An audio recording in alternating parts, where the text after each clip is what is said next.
Je vous remercie. Monsieur Jacquemer.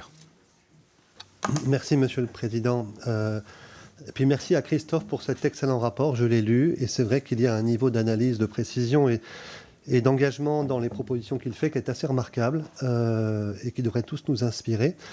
Alors pour une fois, je suis légèrement plus d'accord avec Clémentine Autain qu'avec Anne, en réalité, puisque je pense que ces 53% de baisse ne sont absolument pas remises en cause par le plan, puisqu'en fait, ce redressement, entre guillemets, de l'emploi, c'est 43 personnes, dont 3 sont des régularisations et 40 sont un effet d'aubaine sur les apprentis. Donc c'est une stabilisation, en réalité. C'est peut-être un socle, c'est un point de départ, mais je pense que la renaissance reviendra dans les 50 plus auxquels nous aspirons tous ici dans cette salle. De ce point de vue,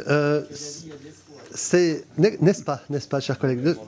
Il y a un point qui est pas quantitatif, mais qui est qualitatif, sur lequel je voudrais revenir, sur lequel j'ai déjà dit 2 mots avec le ministre la semaine dernière, et sur lequel, finalement, Christophe prend une position assez courageuse. C'est le fait de savoir si, oui ou non, dans le cadre de la réforme de la haute fonction publique, il faut ou pas maintenir le statut du corps diplomatique. Sujet sur lequel on a échangé aussi assez longuement avec le président Bourlange et la ministre concernée.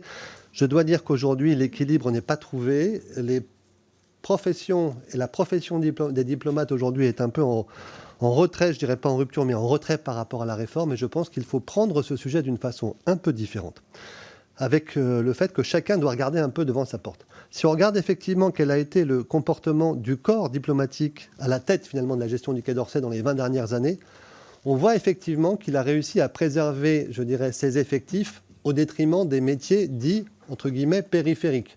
Ça a été dit par Clémentine Autain, le massacre des coopérants dans le domaine culturel, les difficultés qu'on a effectivement connues dans le domaine, je dirais, des attachés à innovation, des services scientifiques et autres, fait que finalement, pour préserver le corps de métier indispensable à l'action politique de l'État, on a sacrifié la périphérie. Aujourd'hui, je pense que le dialogue qui doit être mené doit être à la fois celui d'un renforcement de l'ouverture, certainement, et des échanges. Faut-il ou pas supprimer le corps? C'est une vraie question. Je n'en suis pas certain. Et je pense que ce serait une exception française, je dirais, qui ne serait pas forcément facile à gérer dans la durée. Mais il faut aussi donner au Quai d'Orsay la capacité de préserver et de développer ces différents métiers. Et je le dis réellement, si on cible tout sur le seul métier diplomatique, si on ne fait pas en sorte de créer l'effort de structuration de la famille développement, alors même qu'on crée des moyens extrêmement importants, si on ne fait pas la même chose sur l'influence, on aura beaucoup perdu.